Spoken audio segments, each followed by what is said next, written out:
I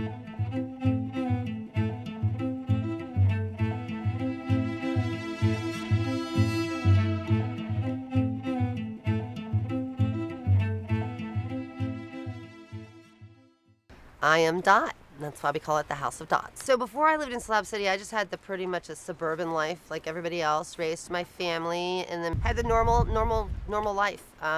Corporate job, and then when my kids empty nested me, I had this huge house, a big, huge mortgage payment, stresses of taxes, continuing taxes rising. I mean, I remember that was one of the big things. I go to get my tax assessment for my house, and it had doubled, like doubled. And it was, I'm ready to get out, and then I coincidentally got laid off, and it was like, yeah, doing it. Sold the house, got in an RV, and traveled for a couple of years, and then found this place and settled down.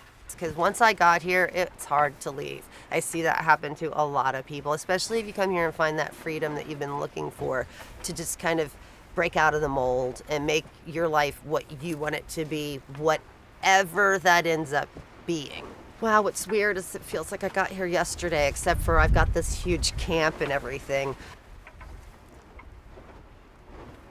So you have the during the season best day, where you just have an endless crew of people that it's like the rhythm of it is just one right after the other. People aren't right on top of each other. I get to interact really well with each person and walk them through. I'm Dot. Welcome to my house. Let me show you around. Come on. And talk to them and get to know them and see what their story is and share my story with them, and then have just everybody be really inspired and happy and like walk out of here with a big fat smile on their face. And then any day where the weather is just out of hand, yeah, those are not good days. The other day I was telling my friend how it's funny that my art seems to have this kind of horror theme to it. I mean, it has a fairy tale theme because I've always loved fairy tales. It's even Snow White over there with her 7 dwarfs, but I think I've only got 6. I think maybe somebody needed the 7th one. I can't remember. But I do like to watch horror flicks. So a lot of times I'm on like a horror flick spree while I'm doing my artwork. And so then it does come out in my artwork a little bit, that it does seem to have this kind of scary theme to it.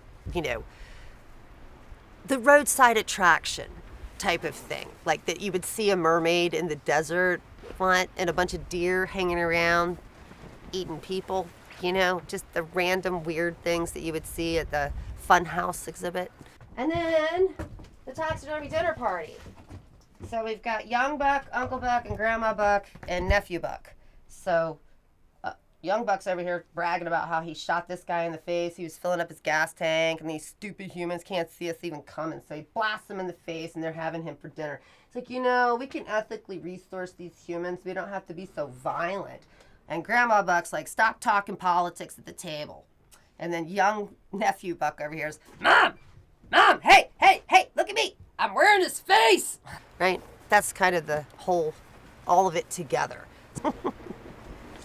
The oldest and the longest running, like that's continuing to add to, because that's kind of how all of this stuff works. It's the bone room, the skeleterrarium.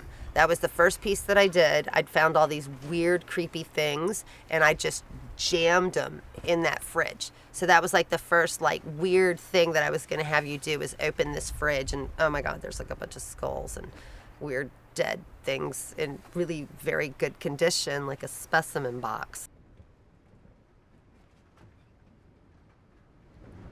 And some things I just like them to stay in their natural state and use it for my artwork. Like this is, I made her. Well, what do you think? You think I found a fossilized mermaid?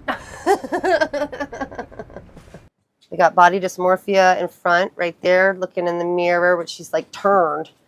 All my artwork likes to move around in here without me doing anything. So, this is a funny one. So I'm always working with paper mache stuff, right? So this is a current piece that I'm working on that doesn't look like much because I've started painting it. So this is, you might laugh, I'm not kidding. This is made out of maxi pads. They got wet, right? And so the inside of it like puffed into this stuff that was also reminiscent of what was in a diaper, right? And so I smashed it into a mask. Oh, there it is.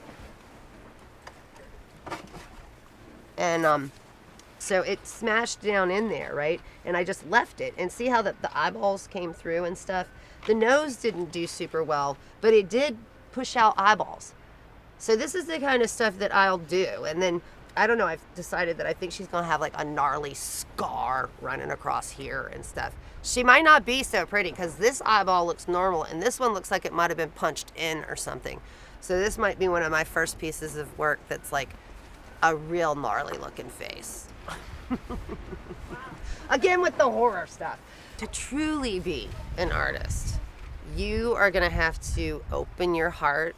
You're going to have to live with emotions in your life. You're going to have to learn to accept failure, and you're going to have to learn to accept that sometimes your art is not going to be good, and somebody's going to love it, and you're just going to want to vomit because that's not what you were trying to do.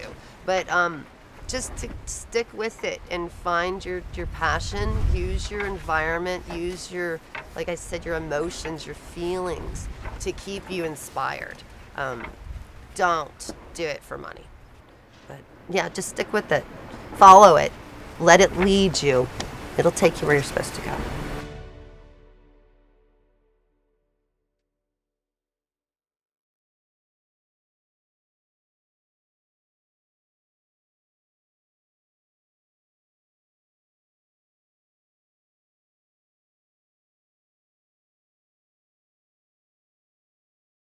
Trashed. They got left in the rain, unfortunately.